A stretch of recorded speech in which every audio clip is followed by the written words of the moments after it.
أبو فضل، يعني كيف تنظر إلى هذه ردود الفعل الدولية وفشل مجلس الأمن الدولي في إصدار قرار يدين العملية الانقلابية في تركيا بسبب الموقف المصري، وكيف يمكن أن ينعكس ذلك على تعهد أو التصريحات الرسمية التركية الصادرة في السابق بأنها سوف تسعى لإصلاح العلاقات مع مصر؟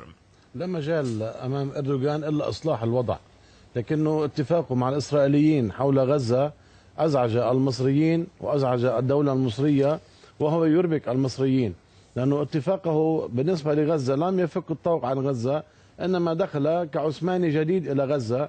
وأنا لا أعرف لماذا الإخوة الفلسطينيين في غزة يهللون ويرقصون في الشوارع وكأنهم جاءوا المنقذ، مع أنه مع الإشارة لأن أردوغان هو حليف إسرائيل، وفي عز أزمات مرمرة وغير مرمرة السفينة المساعدات كان يجري مناورات مع إسرائيل. وللعلامة أن تركيا هي أول دولة إسلامية في العالم تعترف بإسرائيل.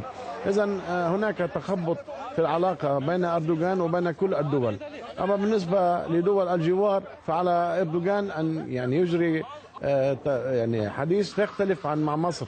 فدول الجوار التي هي دول جوار بقرب أردوغان، فسوريا لديها العديد من المشاكل معه، وهو يعتدي على الشعب السوري وعلى الدولة السورية، وهو يطالب برحيل الرئيس بشار الأسد. وهذا الأمر أصبح من المسلمات بقاء الرئيس بشار الأسد في هذا الظرف، وخاصة أن الانقلاب لم ينجح لأن الأمريكيين لم يدعموه.